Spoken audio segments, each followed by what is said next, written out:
10-year-old Eren Yeager wakes up from a nightmare, sitting in a field of his hometown, Shinganshina. Shinganshina is the poorest district in the entire world of Attack on Titan, on the very outside of the many walls that make up their country. The reason that humanity erected these massive 50-meter tall walls is because about 100 years ago, the Titans appeared and wiped out all of humanity, and those that took refuge inside the walls are all that remain of the human race. Eren is woken up by his childhood friend Mikasa. Mikasa lives with Eren's family because her parents were murdered a number of years ago. The two walk back to their home, and on their way they run into Hannes, a soldier in the country's military. The two bicker with Hannes because he isn't taking his job seriously. However, since the Titans haven't ever broken through the walls, he doesn't really have a job that needs to be taken seriously. Just then, the Survey Corps comes back from their latest excursion. I'll take the time now to explain how the military is structured so it's easier to understand going forward.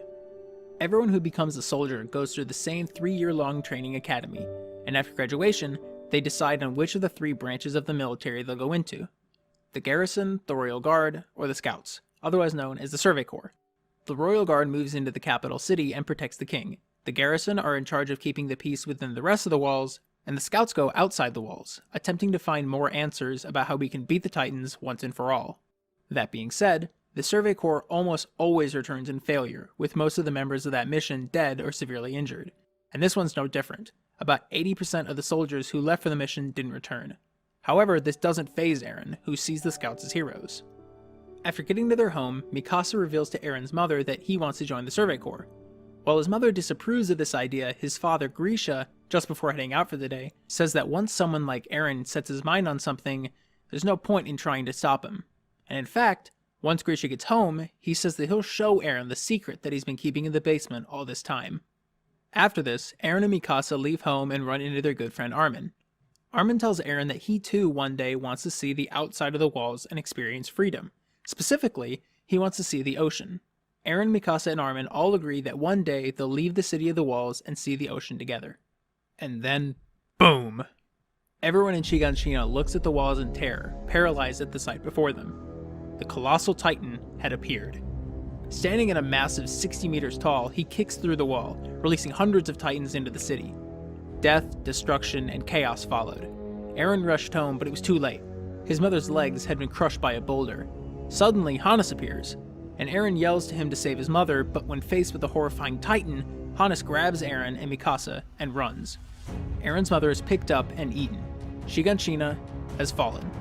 Then, when getting through the back gate of their city, another Titan appears. The Armored Titan, who runs straight through the inner gate, obliterating it. Wall Maria has fallen. Filled with rage and the helplessness of the situation, Eren vows to exterminate every last one of the Titans from the earth.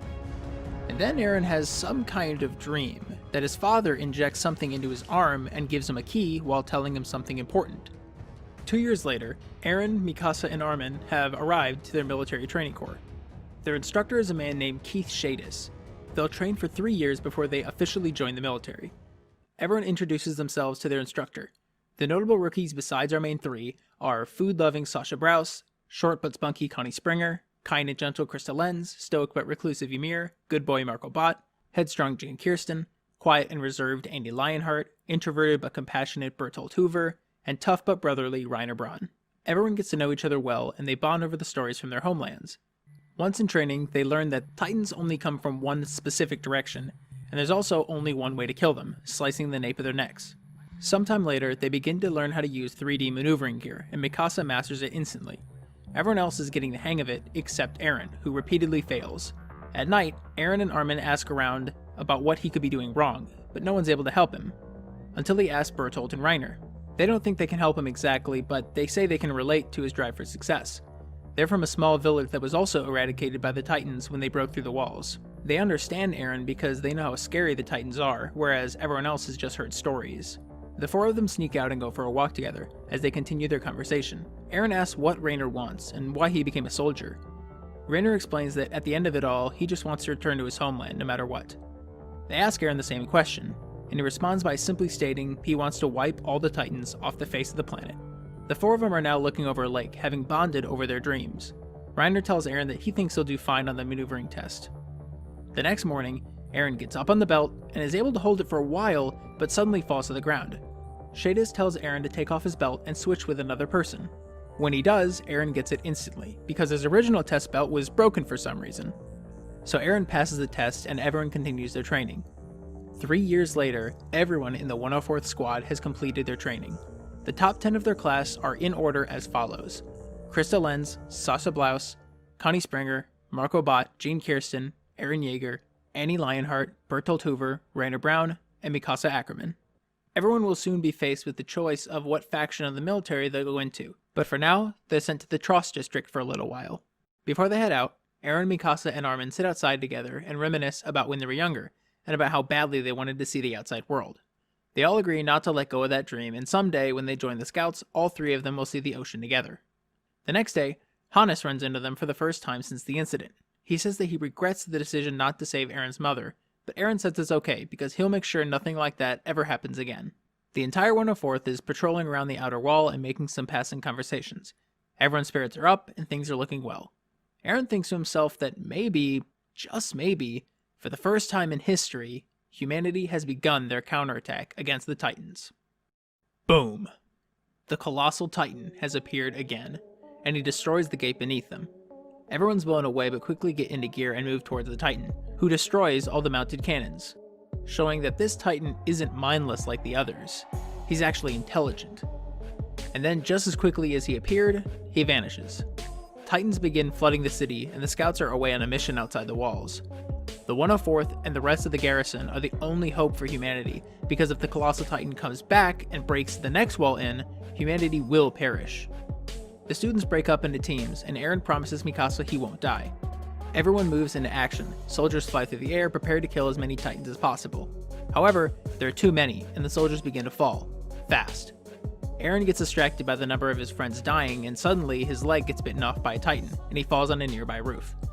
Armin becomes paralyzed in fear as everyone around him dies. A Titan appears before him and picks him up. Then, just before the Titan eats him, Eren appears and takes his place. Eren gets eaten by the Titan. Everyone continues to struggle. Some are fighting, some are dying, and some are held up in buildings surrounded by Titans. Mikasa remembers that as long as Eren is in this world, she'll have hope. But just after that, she runs into Armin, who informs her that, well, Eren is dead. Mikasa assures Armin that it'll be okay, and she flies off. But once out of sight, she runs out of gas and falls to the ground. As Titan surrounds her, she reminisces about her life, about Eren, her friends, all the pain she went through, ultimately concluding that it was a good life. However, in a moment of courage, she stands up with a broken blade, facing one of the Titans. Then out of nowhere, another Titan kills the one facing her. For the first time ever, a Titan has killed another Titan. Armin rescues Mikasa as this rogue Titan continues to kill other Titans. The two meet back with the others and plan to use the rogue Titan to exterminate the rest of the Titans in the district. However, as they retrieve more gas for their gear, the rogue Titan collapses, revealing that it was actually Eren piloting the body the entire time. When Eren comes to, he's surrounded by soldiers, with Armin and Mikasa beside him. The soldiers think he's some kind of monster, and I mean they're not entirely wrong, so they're prepared to kill him if he can't give a defense for his transformation. He's unable to, however, Eren remembers the rest of what his father told him during his dream. If he wants to protect Armin and Mikasa, he has to use the key and witness the secrets of the basement. In order to do that, he has to master this new power. The guards shoot Eren, but he summons a portion of his Titan body to stop them. After this, they know they're dead meat. However, Armin steps up and is able to convince the guards to give Eren a chance, as he may be humanity's last hope. They speak with the military commander Pixis, and together they all come up with a plan to have Eren turn back into a Titan, pick up a massive boulder within Trost, and seal the hole created by the Colossal Titan. Pixis yells to the remaining soldiers below and tells them the plan. Though skeptical and afraid, the soldiers agree to try. Everyone splits up to protect Eren, who transforms into his Titan to pick up the boulder. However, he's unable to control himself and attacks Mikasa. He then becomes incapacitated, and all the soldiers question if they should continue, until Armin appears and reminds Eren of their dream to see the ocean, which reignites Eren's hatred and he wakes up fully in control of his Titan body. He lifts the boulder and walks with it through the streets. All the soldiers realize they have to go before him and clear all the Titans in his way, even if they have to die to do so. Eren continues to move forward, thinking of everything that's led to this point. His friends, his homeland, his mother, everything. It doesn't matter how cruel the world is, he has to continue to move, to fight. And he puts all of it into the boulder as he slams it into the hole, plugging it up.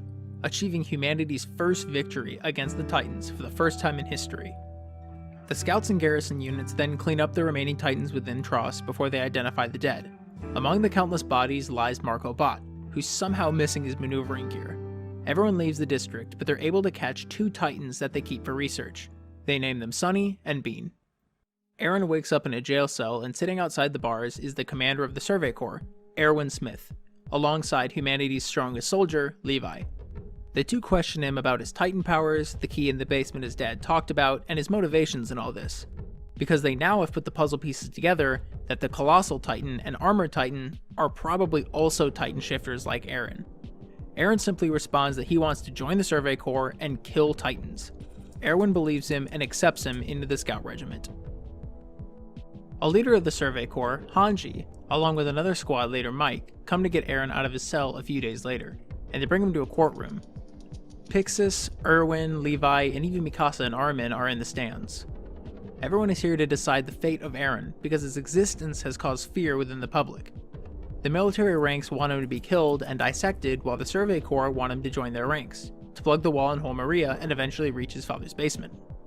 And after a convincing argument from Levi, the judge agrees with them, on the condition that if Aaron lashes out again, Levi will just kill him. So Squad Levi, a team of the Survey Corps members that include Levi, Aaron, and new characters Olvo, Gunther, Eld, and Petra, move to their old headquarters in an abandoned castle to join the other Survey Corps members. Here, Hanji catches us up with the experiment she's done to Sunny and Bean. The notable information is that Titans stop moving without sunlight and don't need anything besides sunlight for energy. They don't require food, water, or anything else. Their bodies are surprisingly light, and more likely than not, there's something way deeper going on with the Titans than meets the eye. Suddenly, their conversation is cut short because the 2 Titans have been killed. Everyone is questioned about who the culprit could be. And meanwhile, in between being questioned, the trainees discuss what branch they want to join, because the day to decide has come. Annie tells Armin that she just wants to save herself and join the Royal Guard. So the scouts arrive and the decision has to be made. 21 people, including Mikasa, Armin, Sasha, John, Connie, Rainer, Bertolt, Ymir, and Krista, all join the scouts, and everyone else joins with the other 2 branches. A month later, the scouts head into the wilds of Hol Maria. They split up into teams, forming a spade-like formation with Aaron in the middle. They avoid all the Titans they can and kill the ones they're forced to. However, an abnormal Titan appears and runs through the outside of the formation, leading a group of Titans behind it. The right side of the formation is absolutely decimated, and the Titans made its way up to Armin's squad. This is no abnormal. It's a Titan shifter like Aaron, the female Titan. The female Titan kills a few members of Armin's squad, but checks under Armin's hood before killing him. Once she sees it's him, she spares his life and runs off. Reiner and John come to his rescue, and the 3 ride towards the female Titan while they discuss Aaron's location. They begin fighting against her, and Reiner goes in for the kill, but gets snatched. He's able to escape her hand, but the female Titan runs off, in Aaron's direction. Krista comes to the help with extra horses, and they go to warn the rest of the ranks. Meanwhile, Squad Levi in the middle is notified of the death of the right squad. While they're thinking of what to do, the female Titan continues to wipe out squad after squad.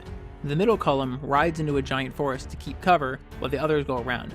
A number of soldiers climb the trees and will attempt to keep the Titans from following them into the forest.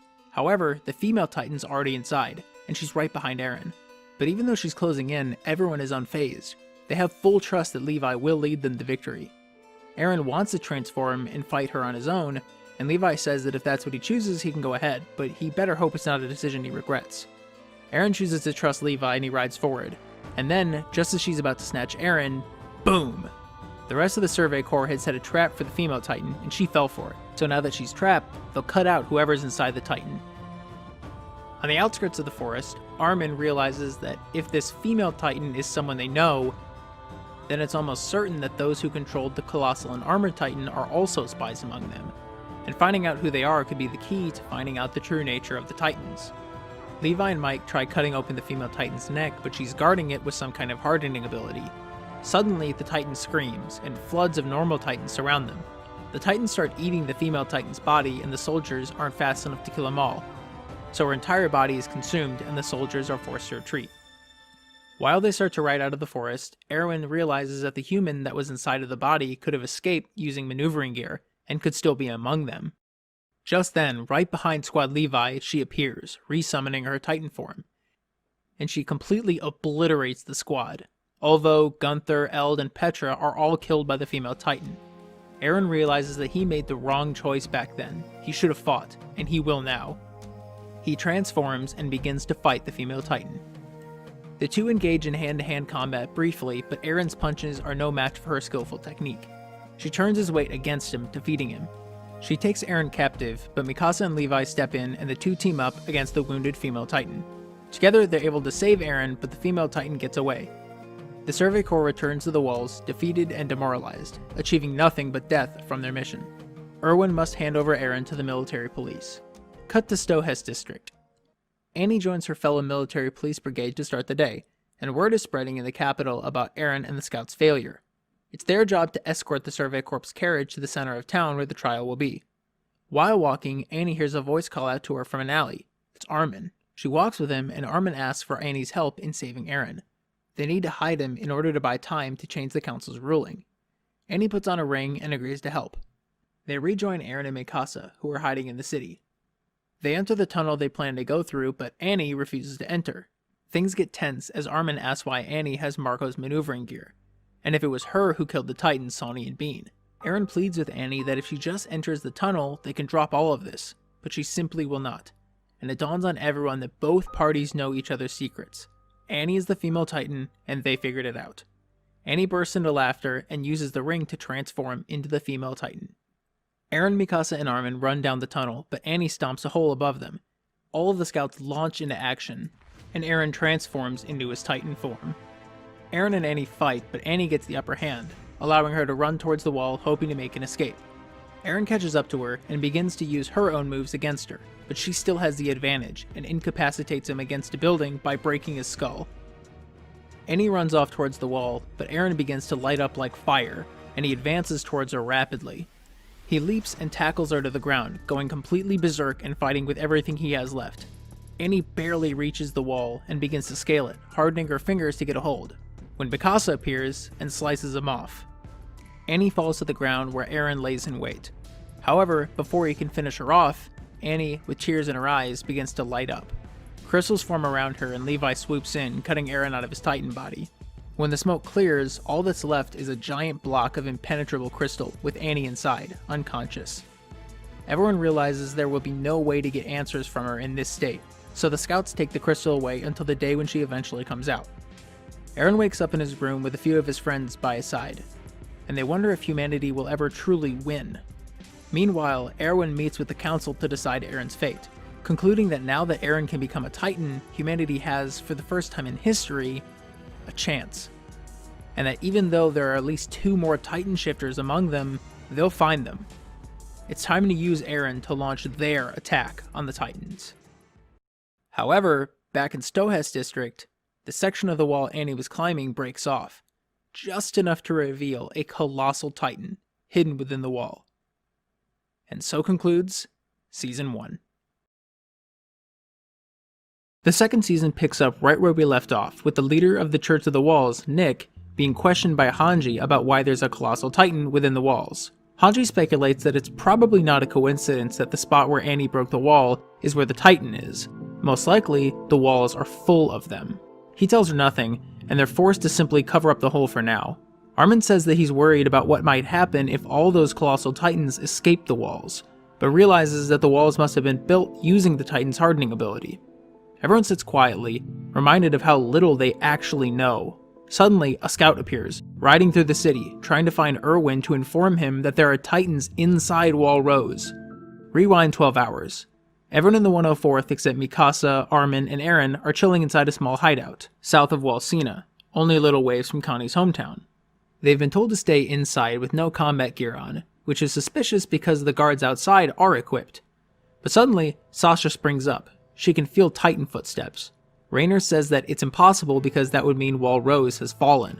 However, the Titans are here. One of the squad leaders tells the 104th to get on their horses and ride to nearby villages to warn them. They all split up into teams and head out. Mike charges ahead and begins killing some of the Titans. A few hours later, Mike only has 4 left. He calls his horse back, but it's picked up by an abnormal 18-meter tall Titan covered in fur. The Titan chucks the horse at Mike, who's snatched by a Titan. The abnormal tells the Titan to stop, and he asks Mike about his 3D maneuvering gear and weapons. Mike's too scared to speak, but the Titan speculates that they're used to cut the napes of the Titans. Through this rather one-sided conversation, we learn that he is almost certainly another Titan shifter, the Beast Titan. The Beast Titan allows normal Titans to move once again, and Mike dies. Cutting back to all the groups, one of the scouts makes it back to the main city and is the one who informs everyone of the breach. Sasha returns to her hometown and saves a little girl from a Titan with an axe. Connie arrives at his hometown along with Raynor and Bertolt, and it appears that everyone there was already killed, except there isn't any blood anywhere. And there is one Titan still here, however its limbs are too small to have moved anywhere. It's just here. And as they're leaving, Connie hears the Titan whisper, "Welcome home." Just for reference, this would be right around when this is happening. A few hours pass, and all the groups scanning the wall looking for the breach run back into each other, meaning there isn't a breach in the wall. Unsure with what to do with this information, they retreat to a nearby castle. Everyone sits around a fire and they consider the events of the day. They talk about how if there's no breach, how could there be Titans inside the walls? They talk about Connie's hometown, with Connie even remarking that the Titan crushing the house both looked like and sounded like his own mother. Suddenly, everyone's called to the roof. Titans have appeared and are moving freely, even though it's nighttime. Along with them is the Beast Titan, who walks off and climbs up and over the wall. Aaron, Mikasa, and Armin head out with Sanji, Levi, and some other scouts, and Pastor Nick, to survey the wall and find out where the breach is. On this ride, Hanji theorizes that if the walls are truly made from the Titan's hardening ability, then theoretically, if Aaron learns how to do it just like Annie did, he could seal up the hole in the wall. Aaron says he'll do it, and then once they do that, he can go see the basement and plug up the hole in his hometown as well. They question if the basement really is the key to all this, and Aaron says that if his dad was right, whatever is down there will hold the answers, and that he'll finally know who he can point all of his anger at. After stopping in a city, they drop off Nick, who says that no matter what, he won't speak. The only person allowed to reveal the truth of the walls is a descendant of a certain bloodline. And she's actually joined the Scouts this year. The name of that person is Krista. Everyone realizes that she's currently fighting on the front lines and they have to get to her fast. Titans surround the castle, and the soldiers begin to fight the Titans. However, with no gear or weapons, the 104th can only watch. Raynor nearly dies as a Titan breaks through the door, but Bertolt saves him. Raynor remembers a third friend the two of them had who was eaten by a Titan, and assures Bertolt that the two of them will make it back to their hometown. A Titan appears behind Connie, and Raynor pushes him out of the way, saving him, but breaking his own arm in the process. They barricade the doors, and Connie thanks him, but Raynor replies that it's a soldier's job to risk his life. Bertolt chimes in, saying Raynor didn't used to be like this. He used to be a warrior. Raynor isn't sure what he means by this, but they continue to watch the soldiers fight outside. The new wave of Titans overwhelms the soldiers and they all die, leaving only the unarmed 104th squad. Krista says that she wants to fight, but Ymir says that she would just die, and using the soldiers' deaths as an excuse to commit suicide would be pointless. Krista remembers a promise that she made to Ymir years ago. Ymir is holding a dangerous secret, and made Krista promise that the day she reveals it, Krista would go back to living under her true name. And this is that moment. As daylight breaks, Ymir grabs a knife and jumps into the Titans below, slicing her hand open and transforming into a Titan. Ymir is a Titan shifter. She fights the Titans, slaughtering them all using her speed and agility. While she fights, Raynor realizes that she was the Titan that ate he and Bertolt's friend years ago. After a few moments of fighting, Ymir has everyone climb atop her back as she collapses the tower on top of some of the remaining Titans. Ymir is ultimately overwhelmed by them, however Mikasa appears and saves her. The rest of the scouts have finally arrived and clean up the rest of the Titans. When Ymir wakes up, Krista reveals her true name to be Historia Reese. Ymir is badly injured though and passes out again, and they put her in a gurney. Everyone goes on top of the wall to rest. Just then, Bertolt reminds Raynor of their hometown. Compared to everything they've been through, it's not that far away anymore. They could really just go home anytime. At the same time, Hannes arrives with his unit after scanning the entire side of the wall. He confirms the fact that there is no hole in the wall. Everyone considers what the next move should be, but Raynor takes Aaron aside with Bertolt, and he calmly explains that he is the Armored Titan, and Bertolt is the Colossal Titan. Aaron is confused by this revelation, and Bertolt says he's just making an inappropriate joke, but Raynor doubles down, explaining that originally they wanted to wipe out humanity, but it's not really necessary anymore. If Aaron just comes with them to their homeland, no one has to die anymore. We found out that Eren and the rest of the scouts already suspected them, but Eren plays it cool, saying that Raynor's probably just tired. Raynor says Eren is right. He is tired. He's lived among his enemies for too long. He was just a kid when it all happened. He didn't know anything.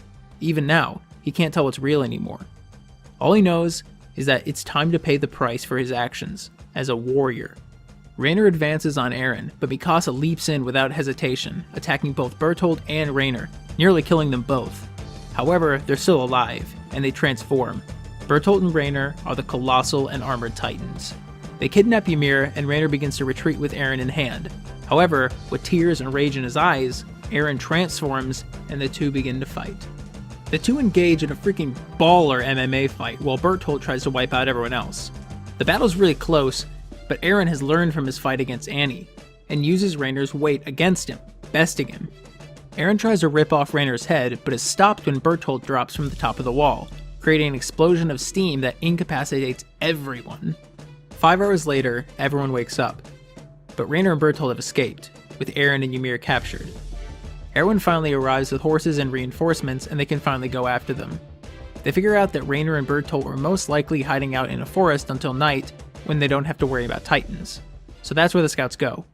Cut over to the forest, and Eren is woken up in the trees with the other three facing him. Eren weighs his options, but Raynor speaks up. He says that he thinks he did so well yesterday, and Erwin might promote him. Bertolt somberly reminds him that he isn't a soldier, he's a warrior. Ymir exclaims that she understands what's happening. Raynor spent so much time among his enemies that his mind couldn't handle it anymore, and he split his mind, no longer being able to tell which is the real him, soldier of humanity or warrior like Bertolt. Eren says that they're neither, they're all just murderers, and that he will work hard to make sure they die the most painful deaths possible. Ymir reveals that somehow it was the Beast Titan that made the Titans appear in the wall. Eren asks Ymir who the true enemy is, but Ymir doesn't give a straight answer. Bertolt and Raynor reveal that the reason they've captured Eren specifically, aside from his Titan abilities, is that he might be something called the Coordinate. But just then, the soldiers arrive. The shifters tie Eren and Ymir to their backs and leave. Ymir convinces them to let her transform and try to take Historia with them, which she's able to do. Raynor transforms and they all ride on his back away from the soldiers, who begin their chase. Eren wakes up and sees the soldiers begin to attack the shifters, but they can't get an opening. Suddenly, Erwin appears, leading a wall of titans behind him. Everyone leaps off Raynor as he attempts to break through the titans. Raynor starts to get overwhelmed, and Erwin tells everyone to charge in and reclaim Eren. Erwin gets snatched by a titan but commands everyone to continue as they rush Raynor, who is forced to stop protecting Bertolt and Eren with his hands in order to fight. As soon as he does this, Erwin appears again, having lost his arm, and he slices Bertolt open, allowing Mikasa to grab Eren. Everyone retreats, leaving the shifters to die by the titans. Raynor starts throwing the titans at the retreating squad, knocking Eren and Mikasa off their horse. When suddenly, it appears.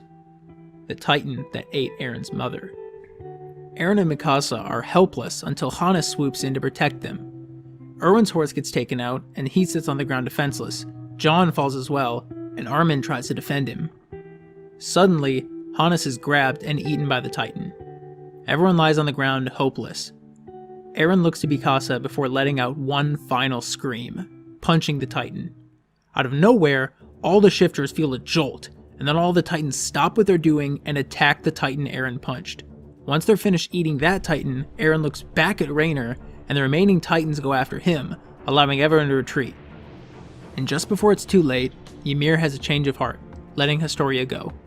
Everyone escapes, and we see that sometime later, Raynor, Bertolt, and Ymir were also able to escape, and they sit atop the wall, knowing they can never go back to how things were. Once back in the city, everyone takes some time to recover. During this time, Eren vows that he will master this new power, he'll plug up Wall Maria, and he'll make Raynor and Bertolt pay.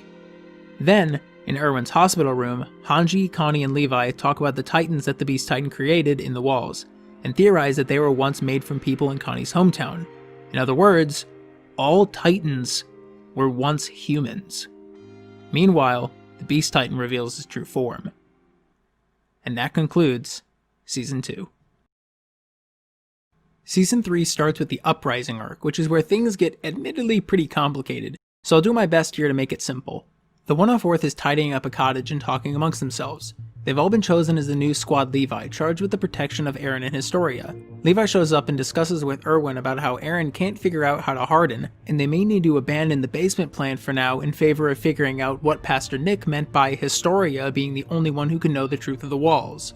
The Reese family is a group of nobles in the capital district, and Historia is the illegitimate daughter of their leader, Rod Reese, so getting them to cooperate wouldn't be easy either. The real question is why some group of nobles will be the ones who hold the secrets of the walls. Meanwhile, Pastor Nick has been murdered. Hanji figures out it was the royal guards who killed him, meaning that whoever wanted Nick dead has some major influence in both the military and the Church of the Walls. This person also must not want the connection between the church and the Reese family to be known. Since Pastor Nick was riding with Hanji in the last season, the church and the military have reason to suspect the Survey Corps might know too much, so the scouts make the decision to split up and track down exactly who is after them and take them out.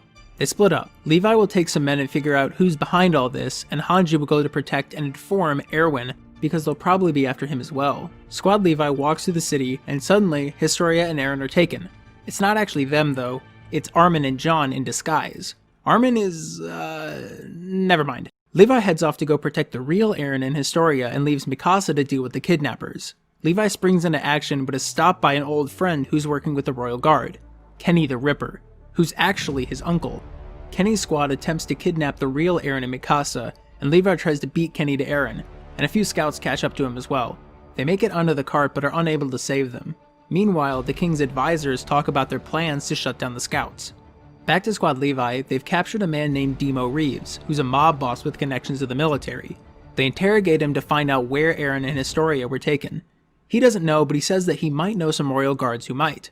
Reeves helps Levi kidnap them, and then Levi and Hanji torture the men. One of the men, Sanus, eventually reveals that the Fritz are not actually the royal family. They're simply the puppet kings for the actual royal family, the Reeses, meaning the true successor to the throne is Historia. Therefore, Eren and Historia are likely wherever the leader of the family, Rod Reese, is. Back amongst the scouts, Hanji speculates about the fact that Eren told them Ymir ate one of Rainer and Bertholdt's friends before she became a shifter. They conclude that Titan powers are transferred when a normal Titan eats a Titan shifter.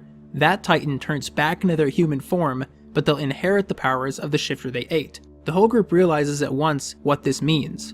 The Reese family is planning to have a Titan eat Eren so they can obtain his powers. We then get a flashback where Historia explains her childhood. She grew up in secret on a farm. She didn't have any real relationship with her mother, who was often present on the farm until one day when she left. She didn't see her mom again until sometime later, a couple days after the Colossal Titan broke through Wall Maria. Her mom showed up alongside Historia's father, Rod Reese, and he came to say that Historia will be living with him from now on. However, when they leave the house, soldiers appear and kill Historia's mother, at Rod's request.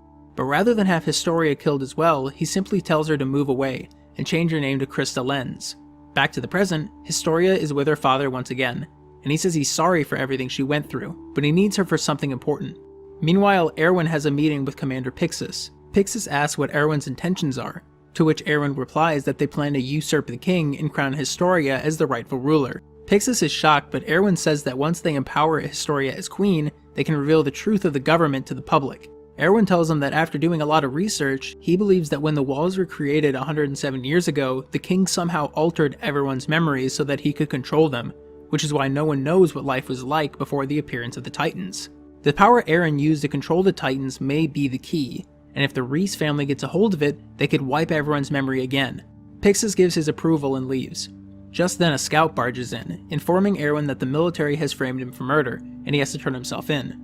Erwin complies and trusts Hanji to complete the plan before he dies. Levi interrogates another military police member about Eren and Historia's location, but he says he doesn't know, stating that Kenny is a very cautious man. Erwin is brought before the king and his council to see if he has any last words before he's moved to the noose. Very long story short, Erwin and Pixis together use this moment to trick the Supreme Council into confessing that they would kill every citizen within Wall Maria if it meant keeping power for themselves. This sparks the garrison unit to rebel, overthrowing the military police. The charges against the scouts and Erwin are dropped, and word begins to spread all throughout the city that King Fritz is a fraud. The throne now sits empty, but it will mean nothing if Rod Reese gets his hands on Eren's power and alters everyone's memories once again. The fate of humanity rests on Team Levi. The team receives a notice that Erwin's half of the uprising was successful, and Hanji says that she has a lead on where Eren could be held. It's related to an incident that happened 5 years ago, on the day the wall was breached. Back then, Rod Reese had 5 children. However, on that day, someone set a fire to a seemingly random church.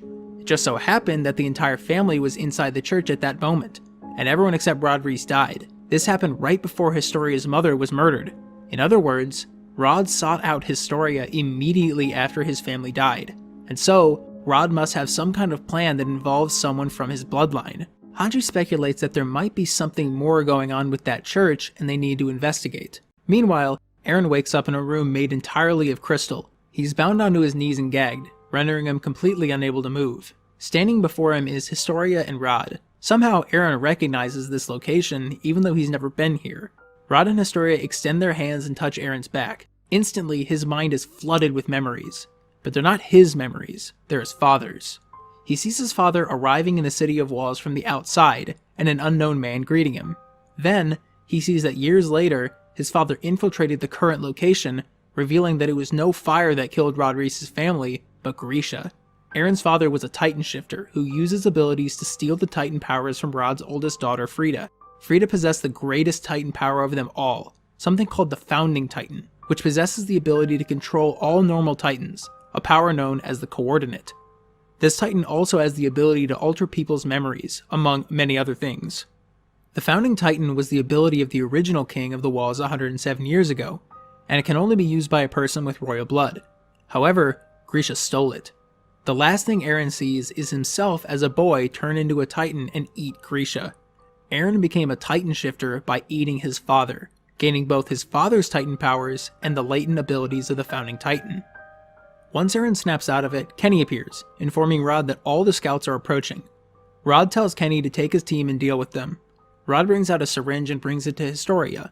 Eren recognizes it as the same kind that turned him into a Titan. The scouts rush into the building and begin to fight Kenny's men. Back in the altar room, Rod discloses his intentions to Historia. He will transform her into a Titan and eat Eren, reclaiming the Founding Titan for the royal bloodline, allowing her to use the Coordinate. There is one catch though. Every member of the royal family throughout the generations who received the power of the Founding Titan also receives all the memories of the original king, making them the only person who knows the entire truth of the world. The choice to reveal that information is theirs to make, but for some reason, no one has ever chosen to reveal the secrets of the world. He wants Historia to break that cycle, eat Eren, gain the Founding Titan, and bring an end to this hell. Just then, Kenny appears again, and he exposes Rod to Historia, saying that the whole "end this hell" speech is a load of crap. He just wants her to get the Coordinate powers so he can manipulate her into wiping everyone's memory and stop the uprising. Historia holds a Titan serum to her arm, but asks Eren why he doesn't just transform and escape. Eren replies that he thinks she should do it. She should eat him and learn the truth of the world. If his sacrifice can give humanity a chance at victory, it's worth it. Historia smashes the bottle on the ground, rejecting her father, who crawls on the ground and licks up the Titan serum. Rod begins to transform into a Titan at the same time the scouts burst into the room. Rod's Titan becomes so massive that the room starts to collapse. However, Eren finds a small bottle labeled armor and drinks it. Eren wakes up realizing that he has successfully used hardening to stop the cave from collapsing, meaning that they now have the ability to seal the hole in Wall Maria. However, for the time being, Rod Reese has transformed into a giant Titan, and he's crawling toward the main city. The scouts chase after it, but they can't get near him because it's so hot, so they ride past it and wait at the Orvud district. The cannons on top of the wall shoot at Rod, but they don't affect him, so they come up with the idea to grab a bunch of barrels of gunpowder and they'll throw him down his throat. Rod climbs all the way up to the wall and... Eren transforms and throws the gunpowder down Rod's throat. Pieces of his body go flying and everyone scatters, trying to find the nape of the neck. Historia finds the nape and slices it, killing her father. She lands amongst the people and announces her identity as the true ruler of the walls. Returning to the site where Rod transforms, Levi finds Kenny dying. Kenny and Levi have a heart-to-heart, and Kenny gives Levi one single shot of Titan serum that he stole from Rod before he dies. Sometime later, Historia is officially crowned as Queen of the Walls, and all the people love her. Meanwhile, over in the ruins of Shinganshina district, Raynor has just gotten his butt handed to him by the Beast Titan. The Beast Titan tells Raynor that if he wants to question his authority again, well, here's the result. If he doesn't, they'll continue with the plan to wait there for Eren and the scouts to show up so that they can claim the Coordinate once and for all. Back to the city, Erwin announces that within a month, everything should be ready for the mission to take back Shinganshina district and see whatever is in that basement. Erwin also entrusts the Titan serum to Levi, because if they capture a Titan shifter, it can be essentially used to revive someone, and Levi is the least likely to need it in the first place.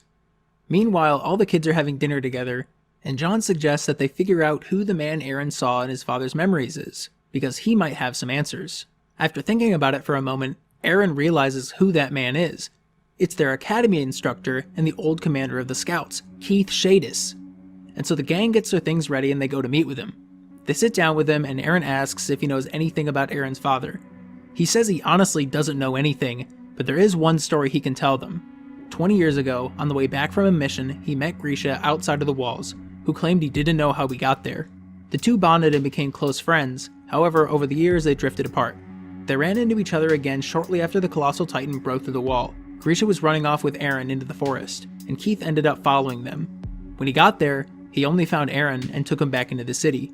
Keith then remembers back to when Aaron was in training, and he was the one who tampered with Aaron's equipment, hoping to save him from becoming a scout. Their conversation ends and they all leave. Everyone theorizes about Keith's story, and why Grisha was outside the walls that day. And of course, they all wonder about what exactly could be in Grisha's basement. But everyone concludes that sitting around won't do anything. They have to just go there. So they decide that the plan to retake Shinganshina will officially commence. Later that night, Aaron, Mikasa, and Armin reminisce about everything they've been through, and they affirm their dream to see the ocean together. The next morning, all the scouts head out, receiving the greatest send-off in the Survey Corps history. Meanwhile, Bertold and Rainer are waiting for them there. The scouts arrive at Shinganshina at sunrise and use their maneuvering gear to scale the wall. Everyone is wearing their hoods so the enemy can't identify Aaron, who flies into the outer hole and uses his hardening abilities to seal it. Aaron blends back in and begins to head to the other gate, but everyone becomes suspicious because the enemies haven't revealed themselves yet. Erwin commands a team to start searching for the shifters, but isn't too worried because they're also hiding a secret weapon. Armin suspects they could be hiding within the walls, and he's right. Rainer comes out of hiding and is nearly killed by Levi before transforming inside the city. Suddenly, the Beast Titan appears and summons a wall of Titans beside him. Then, he throws a boulder into the open gate, trapping them inside. The battle begins. Humanity versus the Titans. One will win, and one will die. The Beast Titan is joined by a new shifter, the Cart Titan, and they send a wave of regular Titans forward, in an attempt to eat the scouts' horses. The scouts split up. One team will go into the district to deal with Rainer, and the other will go to protect the horses. Erwin entrusts Levi specifically to kill the Beast Titan. Aaron transforms inside the district to lure Rainer away from the horses, and it works. Aaron begins to fight Rainer, making sure to stay away from the wall so that another colossal-sized surprise doesn't cut their fight short. Levi and his half of the scouts protect the horses from the Titan wave, while Aaron battles Rainer. Their battle is close, but the scouts reveal their hidden weapon, the Thunder Spears, which blow Rainer's head off. Unfortunately, killing Rainer is impossible because he has the ability to transfer his consciousness to other parts of his body, which basically means if he's fast enough, he doesn't need his head to live. Rainer lets out a scream, which informs the Beast Titan, who we learn is named Zeke, that he's in trouble. Zeke throws a barrel with Bertolt inside over the wall. Bertolt leaps out of the barrel and confirms that Rainer is alive.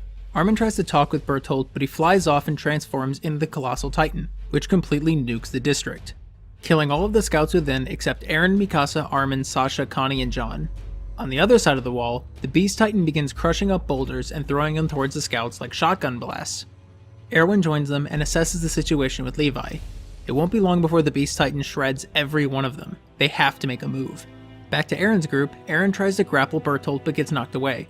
Everyone else tries to slice his neck, but Bertolt uses blasts of steam to keep them away. Also, Rainer is back up. The Beast Titan continues to slaughter the scouts on the other side of the wall, and everyone has lost heart, knowing they're all gonna die. But Erwin stands tall and gives the most inspiring speech of all time, so everyone gets on their horses and charges at the Beast Titan head-on, giving the opportunity for Levi to attack from the side unchallenged. The Beast Titan continues pitching boulders, eviscerating all the scouts, including Erwin, and then Levi appears, having taken out all the Beast Titan's titans. Levi absolutely dominates the Beast Titan and drags Zeke out, cutting off his hands and jaw. He keeps him alive though in case he needs to use the Titan shot to have someone eat Zeke and save them. Suddenly, the Cart Titan appears, grabbing Zeke and taking off with him. Zeke commands the rest of the Titans to attack Levi. Among the bodies, a single soldier named Flock wakes up.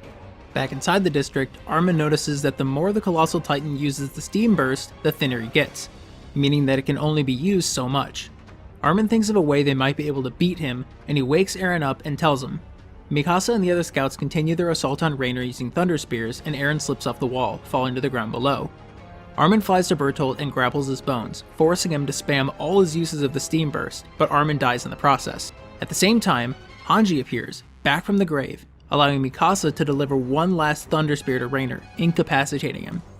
Eren flies from behind Bertolt, using his fallen body as a distraction the whole time.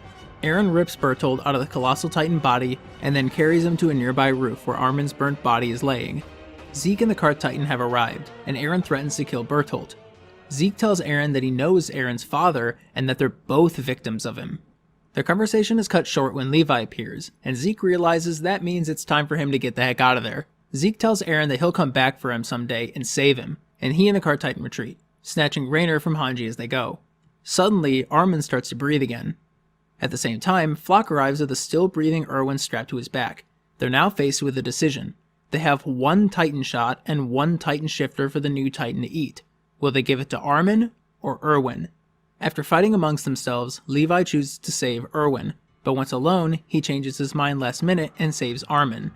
Armin eats Bertolt and becomes the Colossal Titan, and Erwin is put to rest.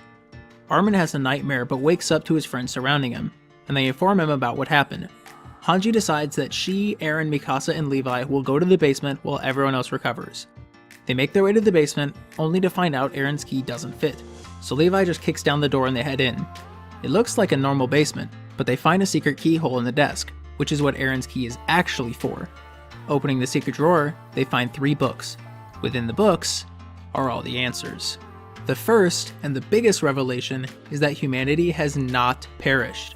The world we know is actually just a small island called Paradis, a number of miles off the shore of a nation called Marley, where Eren's father and all the Titan shifters are from. Marley and the rest of the world are advanced. Planes, blimps, cars, cameras, and all kinds of technology exist there. The rest of the information within the books is told through the perspective of Eren's father while growing up. Within the nation of Marley exists internment zones, where the Eldian race is segregated. Grisha is an Eldian, so he lives in one of those internment camps with his mother, father, and sister, Faye. Grisha and Faye sneak outside the walls of their ghetto in order to see a blimp flying through the air. 2 guards, whose names are Kruger and Gross, catch them. Gross says that he'll take Faye home, while Grisha is held back so Kruger can speak with him. Kruger says that if he acts out enough, he could be sent away to Paradise. When Grisha gets home, Faye isn't there. They find her body in a river the next day. Grisha's father doesn't even try to question the police, and then he reminds Grisha why they're in the internment camps to begin with. About 2,000 years ago, their ancestor, Ymir Fritz, made a deal with the devil and gained Titan powers. Then, after her death, her soul was split into 9 Titans, who used their power to build the nation of Eldia and wage war on the nation of Marley. The Eldians then began ethnic cleansing for hundreds of years, until Marley got control of 7 of the 9 Titans and won the war.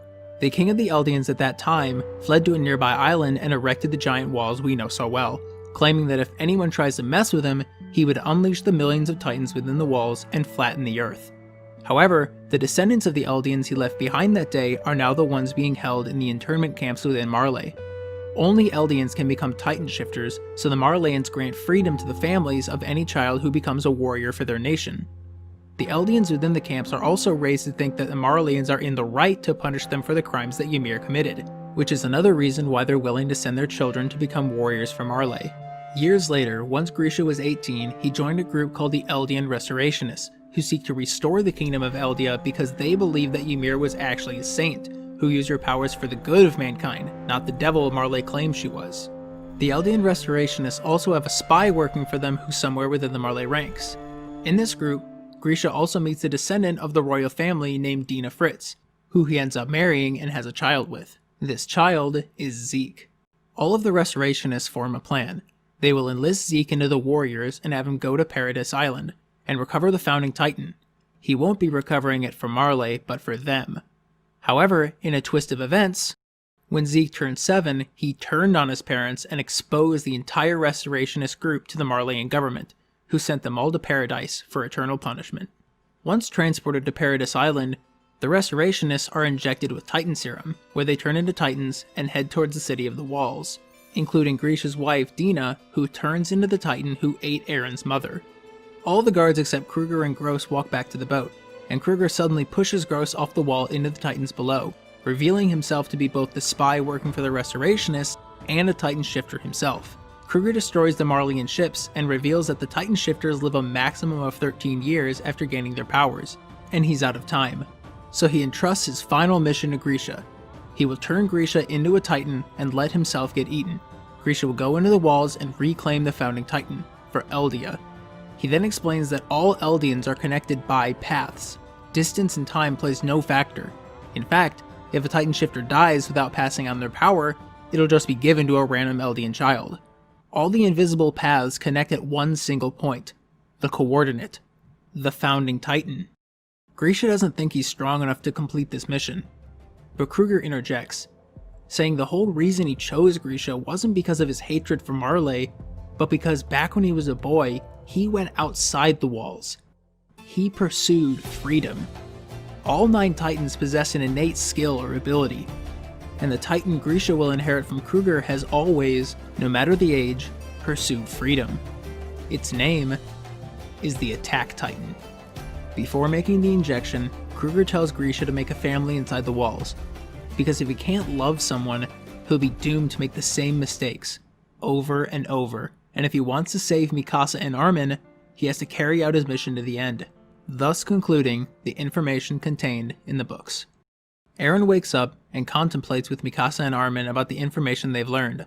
However, they're cut short because they have an audience with Queen Historia and the Council.